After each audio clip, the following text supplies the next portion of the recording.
Namaskara. I am Nityanand Sahu, Medical Director of Unitech Medical Systems.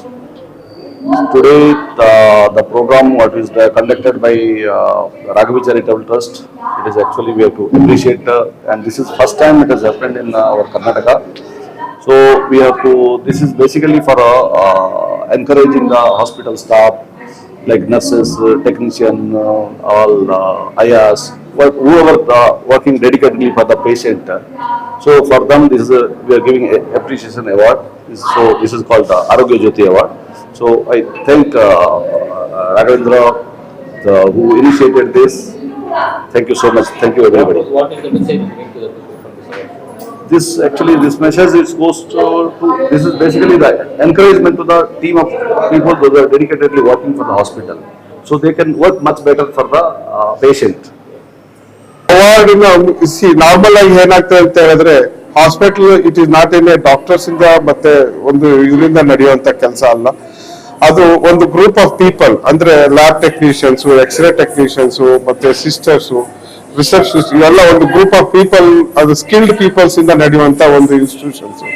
ಅದರಲ್ಲಿ ಈ doctors ಮತ್ತೆ ಸಿಸ್ಟರ್ಸ್ಗೆ ಆದಂತ ಒಂದು ರೆಕಗ್ನೈಸೇಷನ್ ಸೊಸೈಟಿಯಲ್ಲಿ ಇದೆ. ಬೇರೆ ಅದರ್ ಗ್ರೂಪ್ಸ್ ಲ್ಯಾಬ್ ಟೆಕ್ನಿಷಿಯನ್ಸ್ ಆಗಲಿ, ತಳಮಟ್ಟದಲ್ಲಿ ಕೆಲಸ ಮಾಡುವಂತ ಗ್ರೂಪ್ ಡಿ ವರ್ಕರ್ಸ್ ಆಗಲಿ ಒಂದು ರೆಕಗ್ನೈಸೇಷನ್ ಸೋಷಿಯಲ್, ಅದರಲ್ಲೂ ಕೂಡ ಸಮಾಜಕ್ಕೆ ಒಳ್ಳೆ ಕೆಲಸ ಆಗ್ಲಿ ಅಂತ ಹೇಳ್ಬಿಟ್ಟು ಡೆಡಿಕೇಟೆಡ್ ಆಗಿ ಕೆಲಸ ಮಾಡುವಂತವ್ರು ಇದ್ದಾರೆ. ಅವರನ್ನ ರೆಕಗ್ನೈಸ್ ಮಾಡಿ ಪ್ರಮೋಟ್ ಮಾಡೋದ್ರಿಂದ ಈ ಸೋಷಿಯಲ್ ಡೆಡಿಕೇಶನ್ ನಾವು ಈ ಕೆಲಸ ಮಾಡೋದ್ರಿಂದ ಪಬ್ಲಿಕ್ ಗೆ ಹೆಲ್ತ್ ಸರ್ವಿಸಸ್ ಅನ್ನ ತುಂಬಾ ಜನಕ್ಕೆ ಒಂದು ಸರ್ವಿಸ್ ಮೋಟಿವೇಟೆಡ್ ಆಗಿ ಪ್ರಮೋಟ್ ಮಾಡೋದಕ್ಕೆ ಈ ಅವಾರ್ಡ್ಸ್ ಅನ್ನ ಕೊಡ್ತಾ ಇದ್ದಾರೆ. ರಾಘವೇಂದ್ರ ಸುಂಟ್ರಳ್ಳಿ ಶ್ರೀ ರಾಘವಿ ಚಾರಿಟಬಲ್ ಟ್ರಸ್ಟ್ ಸೇವಾ ಫೌಂಡೇಶನ್ ನ ಚೇರ್ಮನ್ ಅಂಡ್ ಫೌಂಡರ್, ಅದೇ ರೀತಿ Shri Lakshmi group of hospital ನ ಸಿಇಒ ಆಗಿ ಕೆಲಸ ಮಾಡ್ತಿದ್ದೀನಿ. ಸುಮಾರು 12 ವರ್ಷದ ಆಸ್ಪತ್ರೆಯ ಜೀವನದಲ್ಲಿ ಈ ಒಂದು ಕಾರ್ಯಕ್ರಮ ಮೂಡಿ ಬರ್ತಾ ಇದೆ. ಯಾಕೆಂದ್ರೆ ಸುಮಾರು 3 ತಿಂಗಳ ಸತತ ಪ್ರಯತ್ನದಿಂದ ಈ ದಿನ ಏನು ನಾವು ಆರೋಗ್ಯ ಜ್ಯೋತಿ ಅವಾರ್ಡ್ 2024 ಎಂಬ ಶೀರ್ಷಿಕೆಯಲ್ಲಿ ಆರೋಗ್ಯ ಇಲಾಖೆಯಲ್ಲಿ ಕೆಲಸ ಮಾಡುವ ರಾಜ್ಯದ 30 ಜಿಲ್ಲೆಗಿಂತ ಹೆಚ್ಚು ಜಿಲ್ಲೆಯಲ್ಲಿ ಇರ್ತಕ್ಕಂಥ ಸಿಬ್ಬಂದಿಗಳನ್ನ ಗುರುತಿಸಿ ಗೌರವಿಸುವಂತಹ ಒಂದು ಕಾರ್ಯಕ್ರಮವನ್ನು ನಾವೇನು ಆಯೋಜನೆ ಮಾಡಿದ್ದೇವೆ. ಈ ಕಾರ್ಯಕ್ರಮಕ್ಕೆ ಹಲವಾರು ಆಸ್ಪತ್ರೆಗಳು ನಮ್ಮ ಜೊತೆಗೆ ಸಹಕಾರವನ್ನು ನೀಡಿ ಈ ಕಾರ್ಯಕ್ರಮವನ್ನು ಇವತ್ತು ಯಶಸ್ಸು ಮಾಡಲಿಕ್ಕೆ ಪ್ರಯತ್ನ ಮಾಡಿ ಏನ್ ನಾವೀಗ ನಿಮ್ಮ ಮುಂದೆ ಬಂದಿದ್ದೀವಿ, ಈ ಕಾರ್ಯಕ್ರಮ ಚಾಲನೆ ಆಗಿದೆ. ಸೊ ಇದರ ಜೊತೆಗೆ ಇವತ್ತು ರಾಜ್ಯದ ಎಲ್ಲ ಖಾಸಗಿ ಮತ್ತು ಸರ್ಕಾರಿ ಆಸ್ಪತ್ರೆಗಳಿಗೆ ನಾನೇನು ಹೇಳಲಿಕ್ಕೆ ಇಷ್ಟಪಡ್ತೀನಿ ಅಂದ್ರೆ, ಬರೀ ವೈದ್ಯರಿಂದ ಆಸ್ಪತ್ರೆಗಳು ನಡೆಯೋದಿಲ್ಲ, ಹಲವಾರು ಸಿಬ್ಬಂದಿಗಳು ಬೇಕಾಗತ್ತೆ, ಹೌಸ್ ಕೀಪಿಂಗ್ಗಳು ಬೇಕಾಗುತ್ತೆ, ವಾರ್ಡ್ ಬಾಯ್ ಬೇಕಾಗುತ್ತೆ, ನರ್ಸಿಂಗ್ ಬೇಕಾಗುತ್ತೆ, ಪ್ಯಾರಾಮೆಡಿಕಲ್ ಸ್ಟಾಫ್ ಬೇಕಾಗುತ್ತೆ.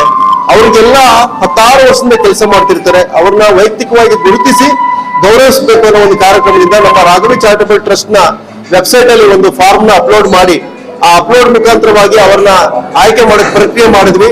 ಸುಮಾರು 3,000ಕ್ಕೂ ಹೆಚ್ಚು ಅಪ್ಲಿಕೇಶನ್ ಬಂತು. ಅದರಲ್ಲಿ ಸುಮಾರು 100 ಜನರನ್ನ ಉತ್ತಮರೆಂದು ಆಯ್ಕೆ ಮಾಡಿದ್ದೇವೆ. ಅವರಿಗೆ ಈಗ ಪ್ರಶಸ್ತಿ ಪ್ರದಾನ ನಿಮ್ಗೆ ನಿಮ್ಮ ಕಣ್ಮುಂದೆ ನಡೆಯಲಿದೆ.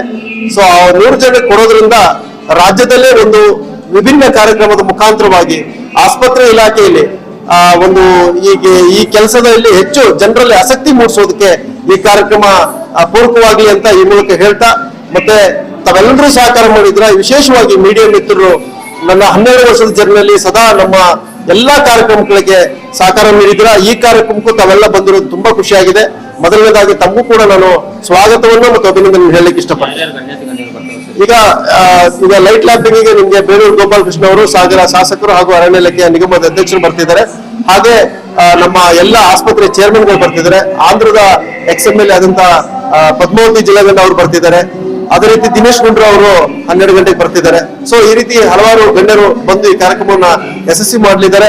ಸೊ ಹಾಗಾಗಿ ತಾವು ನಮ್ಗೆ ಹೆಚ್ಚಿನ ಸಂಖ್ಯೆಯಲ್ಲಿ ಸಹಕರಿಸಬೇಕಂತ ಕೇಳ್ಕೊಳ್ತೀವಿ.